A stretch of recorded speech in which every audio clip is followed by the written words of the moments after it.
Hello students, कैसे हैं आप सब लोग। मैंने आपको मैक्रो के सारे इंपॉर्टेंट क्वेश्चन बता दिए थे। अब बारी है इंडियन इकोनॉमिक डेवलपमेंट की। देखो बेटा, अगर आप अभी से एक वीक का टाइम दे दो, सिर्फ एक वीक का टाइम, मैं इसकी गारंटी देता हूँ क्लास यहाँ पे। अब ये इस टॉपिक में ना एक दो तीन चार नहीं, इस टॉपिक में पूरे कवर होंगे 40 मार्क्स। यानी कि अब मैं आपको जो बताऊंगा वो 40 नंबर का कवर होगा। क्यों? इंडियन इकोनॉमिक डेवलपमेंट थियरी है, बस आपको पढ़ना है, समझना है, रट्टा नहीं मारना कुछ भी। कुछ हेडिंग्स है जिनको आपको याद करनी पड़ेगी। अगर आप डेली 2 घंटे दोगे 7 दिन तक, तो गारंटी से बोल रहा हूँ क्लास ये 40 आउट ऑफ 40 स्कोर करोगे। अगर आपको लग रहा है कि सर सिर्फ हमें थोड़ा सा बता दो इको में, जैसे आपने अकाउंट्स में बताया, तो बेटा आपको जो क्वेश्चन टफ लगे वो आप क्वेश्चन स्किप कर देना। जो टफ क्वेश्चन लगे, याद नहीं हो रहा, उसको स्किप कर देना, बट कर सारा ही लेना जो मैं आपको बोल रहा हूँ। क्लियर है? तो मैं यहाँ पे 40 जो है नंबर के लिए आपको तैयारी करा रहा हूँ। ध्यान सुनो, सबसे पहला क्वेश्चन यहाँ पे क्या है। जो आपके 10 चैप्टर है इंडियन इकोनॉमिक डेवलपमेंट में, मैक्रो में थोड़ी बहुत न्यूमेरिकल भी है, बट इसमें आपके 10 चैप्टर जो कंप्लीटली थियरी है, और मैं आपको रिवीजन भी कराऊंगा, डोंट वरी, ठीक है। सारा मैक्रो इंडियन सारा रिवीजन करा दूंगा, एमसीक्यू भी लेके आऊंगा आप लोगों के लिए, टेस्ट सीरीज भी लाऊंगा। लेकिन यहाँ पे Indian economy on the eve of independence जो है, इसमें पहला जो चैप्टर है उसमें जो क्वेश्चन, आपको 4 क्वेश्चन अच्छे से कर लेना है। सबसे पहला क्या है class? How did commercialization of agriculture result in famines? Commercialization of agriculture किस तरीके से फेमाइन का कारण बना। दूसरा, what was the main reason for stagnation in the agriculture sector under British rule? आप इसका स्क्रीनशॉट ले लो, क्योंकि सारा तो आप अभी लिख नहीं पाओगे, तो इसका स्क्रीनशॉट ले लो, हर एक चैप्टर का स्क्रीनशॉट ले लो, ताकि आप बाद में इसको कर सको। एटलीस्ट इन सब क्वेश्चंस को कम से कम शुरू के 5 चैप्टर तक तो हड़बड़ी मत करना, बिकॉज शुरू के 5 चैप्टर में आपके 20 नंबर कवर हो जाएंगे। समझ रहे हो बात को? तो यहाँ 20 नंबर कवर हो गए, तो बाकी भले ही आगे जल्दीबाजी कर लेना, कुछ टॉपिक छोड़ देना, बट शुरू के 5 चैप्टर अच्छे से कवर कर लेना। इसकी रिवीजन की वीडियो भी मैं डिस्क्रिप्शन बॉक्स में दे दूंगा, आप देख लेना।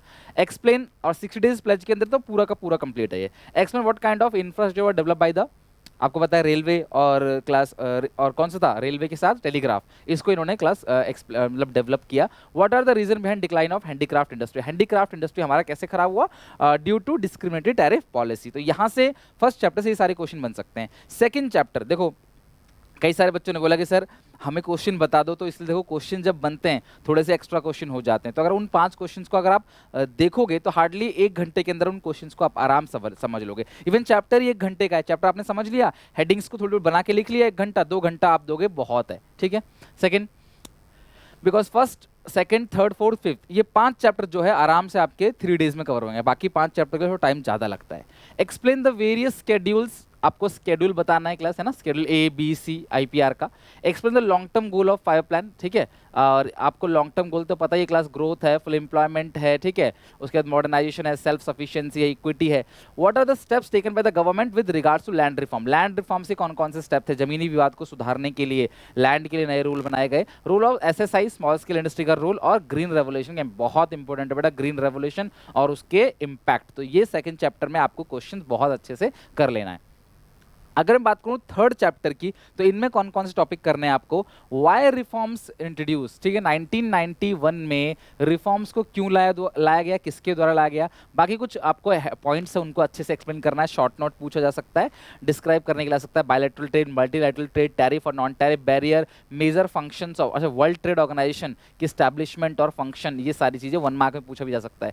ये सब चीज, आउटसोर्सिंग क्या है, ये सारी चीजें क्लास थर्ड चैप्टर में बहुत इंपॉर्टेंट है, तो आप बहुत अच्छे से देख लेना। फोर्थ चैप्टर की बात करें, पोवर्टी, इसके अंदर मैं सबसे बोलूंगा कि जो सरकार ने मतलब कि पोवर्टी एलिवेशन प्रोग्राम बनाए हैं ना बेटा, उन प्रोग्राम को अच्छे से करके चले जाना।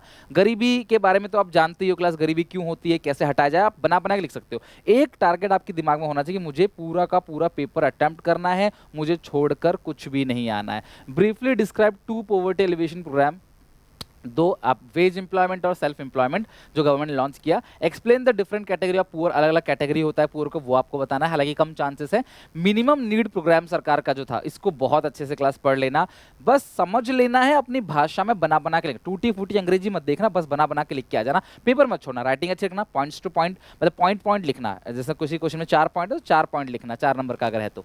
How poverty line determine through monthly per capita expenditure, MPCE, monthly per capita expenditure से कैसे पोवर्टी लाइन को डिफाइन किया जाता है। तो जो मिनिमम कैलोरीज कितनी होती है, बॉडी में कितनी कैलोरी चाहिए रूरल एरिया के लोगों को, अर्बन एरिया के लोगों को, या फिर आप ये कह लो कि हर महीने कितना खर्चा करेगा अगर कोई रूरल एरिया में रहता है या अर्बन एरिया में रहता है। तो आप इन सब के स्क्रीनशॉट ले लो, थर्ड चैप्टर का भी ले लो अगर आपने नहीं लिया है तो। सेकंड चैप्टर का भी ले लो, थर्ड चैप्टर का। ओके, तो इस तरीके से क्लास ध्यान रखना, शुरू के 5 चैप्टर तो बहुत ही अच्छे से कर लेना। फिफ्थ चैप्टर ऐसा है जिससे क्वेश्चन पक्का बनेगा क्लास एक 4 मार्क्स तक, 3 to 4 मार्क्स में। और वो क्या है कि ह्यूमन कैपिटल फॉर्मेशन, हमारा टैलेंट, हमारा स्किल, उसके लिए क्वेश्चन पूछा जा सकता है कि ह्यूमन कैपिटल फॉर्मेशन में प्रॉब्लम क्या है। अगर आपको पता है कि ह्यूमन कैपिटल आपका टैलेंट है, आपका स्किल्स है, एबिलिटीज में समस्या क्या है, importance of human capital formation, अगर ह्यूमन कैपिटल फॉर्मेशन होगा उसका बेनिफिट क्या होगा, how human capital formation promote invention, अगर ह्यूमन कैपिटल फॉर्मेशन है तो इनोवेशंस, इन्वेंशंस, टेक्नोलॉजिकल इंप्रूवमेंट इसे कैसे प्रमोट करेगा, source of human capital formation in India, higher productivity and production is the result of investment in human resources, defend और refute. तो ये paper में क्वेश्चन पूछा जा सकता है कि अगर ह्यूमन कैपिटल फॉर्मेशन है जिसकी वजह से प्रोडक्शन बढ़ रहा है तो ये चीज सही है या गलत है, आप इसको प्रोटेक्ट करते हो स्टेटमेंट को या इसको अपोज करते हो।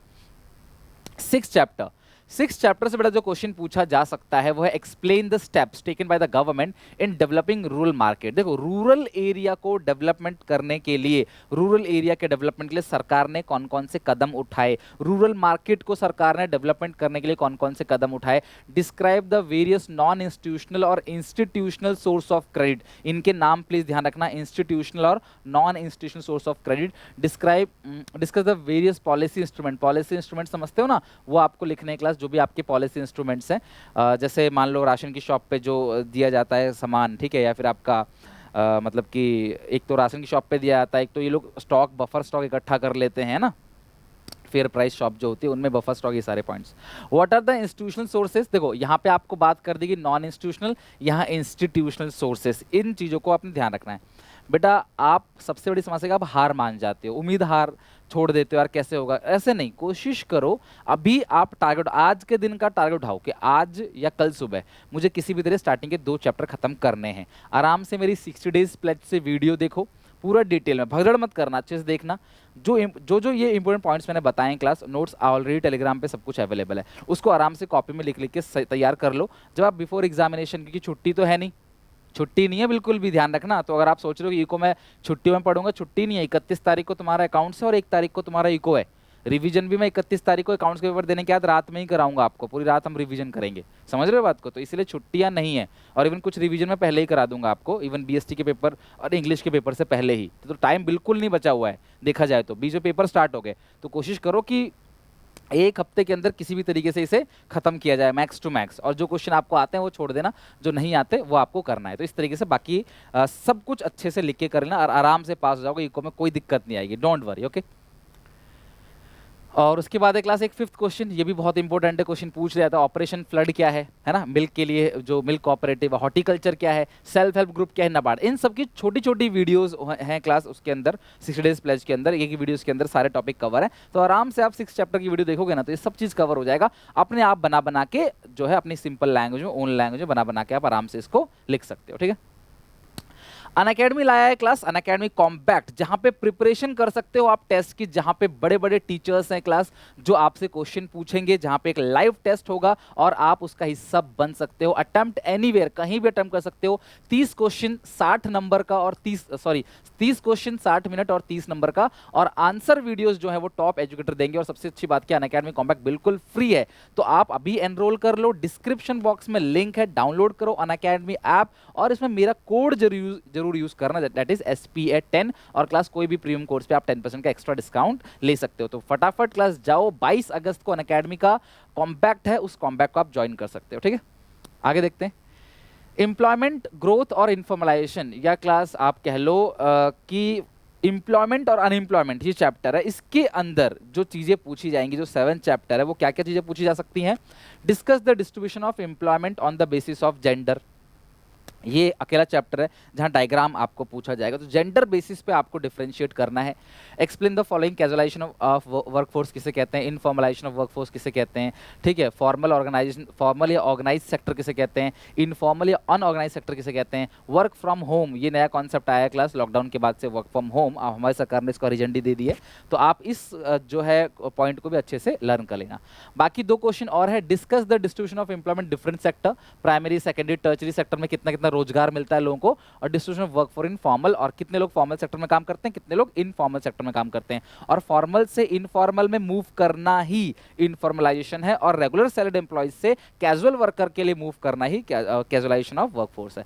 तो इस 7 चैप्टर में चीज़ें थोड़ी सी ज़्यादा हैं, क्योंकि चैप्टर क्लास ऐसा ही है कि बहुत बड़ा चैप्टर है, बहुत कॉम्प्लिकेटेड है, बहुत सारे टर्म्स हैं इसके अंदर, तो इन टर्म्स से जरूर क्वेश्चन पूछा जा सकता है। हालांकि हर एक चैप्टर जो है वो 4-5 नंबर का ही है, जिसमें से इंडियन इकोनॉमी की बात करूं तो एमसीक्यू आएगा 10 नंबर का, और बाकी सारा का सारा जो है वो 3 to 4 मार्क्स में क्वेश्चन पूछा जाएगा। तो हार्डली 30 नंबर ही तो है जिसमें लिखने के लिए आएगा, तो अपनी ओन लैंग्वेज बना के लिख सकते हो। और MCQ series chapter wise attempt कर लो, और मिक्सअप क्वेश्चन आपको मैं दे दूंगा।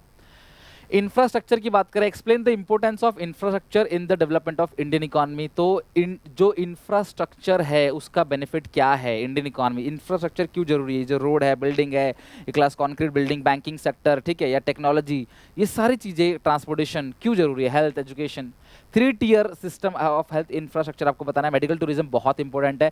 क्लास आयुष, ये ध्यान रखना है, क्लास कम से कम आयुष की फुल फॉर्म तो जरूर ध्यान रखना। इकोनॉमिक और सोशल इंफ्रास्ट्रक्चर, अभी फटाफट कमेंट में लिख के दिखाओ आयुष की फुल फॉर्म, देखते हैं कितने बच्चों को याद है। 5 डेफिशिएंसी ऑफ हेल्थ इंफ्रास्ट्रक्चर, हमारी कंट्री में हेल्थ इंफ्रास्ट्रक्चर में क्या क्या समस्या है। तो ये सारे क्वेश्चंस क्लास जरूर आप अच्छे से बना लेना, क्योंकि ये सब क्वेश्चन पूछा जा सकता है। सोच लो कि पेपर इसके अंदर ही कवर हो जाएगा, अच्छे से बस इनको बना लेना, और जो भी क्वेश्चन पूछा जाए उसका मिलता जुलता, उसके आसपास की चीजें भी अगर आपको पता है तो आप वो भी लिखकर आराम से आ सकते हो। बस पेपर छोड़ के मत आना, गारंटी दे रहा हूँ 50+ स्कोर करोगे। पेपर छोड़ के मत आना, कसम खाना, मुझे पेपर सारा अटेम्प्ट करना अच्छी राइटिंग में, यानी कि कुछ भी लिख रहे हो, जो आपने पढ़ा है उसके आसपास का भी लिखते हो, ज़्यादा लंबा नहीं, ज़्यादा छोटा नहीं। टिप्स तो मैं लास्ट में दूंगा ही आपको। Environmental and sustainable development 9 chapter, बेटा ये सारे टॉपिक में से मतलब एक टॉपिक आपको पूछा जा सकता है, sustainable development, biodiversity loss, land degradation, ozone depletion और ग्लोबल वार्मिंग। तो इन सब टॉपिक को शॉर्ट में समझ लेना कि भाई ग्लोबल वार्मिंग किसे कहते हैं, अपनी सिंपल भाषा में आप बना बना के यहाँ पे लिख सकते हो। What are the main function of pollution control board, जो पॉल्यूशन कंट्रोल करने का बोर्ड है ना, पॉल्यूशन कंट्रोल बोर्ड, उसका फंक्शन क्या है। स्ट्रेटजीज क्या है क्लास जो हम सस्टेनेबल डेवलपमेंट को अटेंड करें, किस तरीके से हम सस्टेनेबल डेवलपमेंट को अटेंड कर सकते हैं। लाइक क्लास हम बिजली का कम यूज़ करेंगे, और गाड़ियों में हम जो क्लियर फ्यूल है वो यूज़ करेंगे, लकड़ियाँ नहीं जलाएंगे, और क्लास किसी के हैबिटेट को नुकसान नहीं पहुँचाएंगे, ये सारी चीज़ें, एयर पॉल्यूशन वगैरह नहीं करेंगे, लकड़ियां नहीं काटेंगे, डिफॉरेस्टेशन नहीं करेंगे, सब। Define the problem of air pollution, air pollution क्या है और एयर पॉल्यूशन से कौन कौन सी बीमारियां हो सकती हैं। आखिरी चैप्टर 10th चैप्टर, देखो बेटा मैं आपको सिर्फ मोटिवेट कर सकता हूं इस टाइम पे, कोई भी आप देख लो ना क्लास, कोई भी आगे नहीं आ रहा है कंपार्टमेंट के बच्चों के लिए, कोई भी, या प्राइवेट कैंडिडेट के बच्चों के लिए कोई भी, या जो फेल हो गए बच्चे उनके लिए, जब पेपर हुआ ही नहीं है तब भी बच्चे फेल हो जा रहे हैं, बताओ अब मैं क्या ही कह सकता हूँ इसके अंदर। बस मैं आपको मोटिवेट करूंगा कि आपका एडमिशन अच्छे कॉलेज में भी हो जाएगा, डीमोटिवेट ना हो, बस अच्छे से प्रिपरेशन कर लो, क्योंकि अल्टीमेटली अगर आप रह गए ना तो फिर आपके ऊपर ब्लेम डाल देंगे, देखो आप फेल ही हो गए, इसका मतलब आपको सही फेल किया था, ये बात उठ जाएगी कि आपको स्कूल वाले बोलेंगे आपको सही फेल किया था, देखो आप पेपर देके भी फेल हो गए। वो ये नहीं सोचेंगे कि हमने 2-3 महीने बच्चों को खराब किया, बच्चा कहाँ से पढ़ेगा, शुरू से कैसे उठेगा। तो यार मैं आपको जो कर सकता हूँ बस मैं वो कर रहा हूँ आप लोगों के लिए, ठीक है, बहुत ज़्यादा भी नहीं कर रहा, बहुत कम भी नहीं कर रहा। मैंने सारी वीडियोस आपको दे रखी है, सारे नोट्स आपको दे रखे हैं, वीडियोस बना भी रहा हूँ क्लास, ठीक है, टाइम निकाल के सारी चीज़ कर रहा हूँ, बस आप पास होकर दिखा देना किसी भी तरीके से, मुझे बहुत खुशी होगी, मेरी सारी मेहनत जो है सफल हो जाएगी। 10th चैप्टर के अंदर थोड़ा टफ चैप्टर है ये, इसे याद करने मुश्किल होगा, बट मैं बताऊँ क्या क्या याद कर लेना, GLF कैंपियन याद कर लेना, और the great class proletarian cultural revolution, ये 2 चीज़ आप अच्छे से लर्न कर लेना। बाकी इंडिकेटर कौन कौन से हैं, human development HDI, human development index के जो इंडिकेटर है वो आप अच्छे से लर्न कर लेना। और सेक्टरल कंट्रीब्यूशन, यानी कि अलग अलग सेक्टर, मतलब कि इंडिया का, पाकिस्तान का, चाइना का, कौन सा सेक्टर कैसा परफॉर्म कर रहा है, वो चीज़ GDP में कितना कंट्रीब्यूट कर रहा है, प्राइमरी, सेकेंडरी, टर्चरी। और ध्यान रखना हर जगह चाइना नंबर 1 पे है, मतलब हर जगह नहीं, मतलब इस चैप्टर की बात करें इन तीनों कंट्री में, और इंडिया जो है नंबर 2 पे है और पाकिस्तान नंबर 3 पे है। तो इस तरीके से हर चीज़ में कहीं ना कहीं आगे पीछे, बाकी पॉपुलेशन ग्रोथ रेट में तो आपको पता है कि पाकिस्तान सबसे ज़्यादा है। तो इस तरीके से इसके बस 5 क्वेश्चन है, तो आई होप कि आप इन क्वेश्चंस का ख्याल रखोगे। अगर आप मुझे बोलोगे सर हमें सिर्फ जैसे अकाउंट्स में आपने 5 टॉपिक बता दिए, इस तरह से इसमें बता दो, बेटा इस फिर फंस जाओगे आप। ऐसा 5-10 टॉपिक नहीं है, कोई टीचर नहीं बता सकता आपको कि ये पक्का आएगा, बिकॉज इसमें हजारों कॉन्सेप्ट हैं। अब इतने सारे कॉन्सेप्ट के अंदर टीचर कुछ भी पिक कर सकता है, लेकिन कंपनी में क्या है, मान लो अकाउंट्स में क्या है, कंपनी अकाउंट्स के अंदर 4 टॉपिक है, 4 में से ये आएगा, ये हर साल पूछा जा रहा है, तो वहाँ पे पता लगाना बड़ा आसान है, यहाँ पे पता लगाना बड़ा ही मुश्किल है। फिर भी मैंने जितना आपको मैक्रो बताया, पहले मैक्रो अच्छे से फिनिश कर लेना, फिर इंडियन इकोनॉमी आपकी रिक्वेस्ट में वीडियो बना दी। मेरी तरफ से ऑल द बेस्ट, एग्जामिनेशन में अच्छा स्कोर करना, रिवीजन के लिए रेडी रहना, इन सबको पढ़ के, ताकि मैं रिवीजन कराऊँ तो ऊपर से ना जाए, समझ आए अच्छे से, ठीक है। तब तक ले take care, bye bye. I hope कि आप मेरी इस इनिशिएटिव को लाइक जरूर करोगे वीडियो को, और नीचे कमेंट करके बताना कि आपकी तैयारी कैसी चल रही है। अपने सारे दोस्तों में जो भी परेशान है अभी, उनको वीडियो भेजो और बोलो यार प्रिपरेशन करते हैं, 1 हफ्ते की तो बात है, फिर इस समय पे कट जाएगा, ठीक है। चलो टेक केयर, बाय बाय, मिलते हैं नेक्स्ट वीडियो में।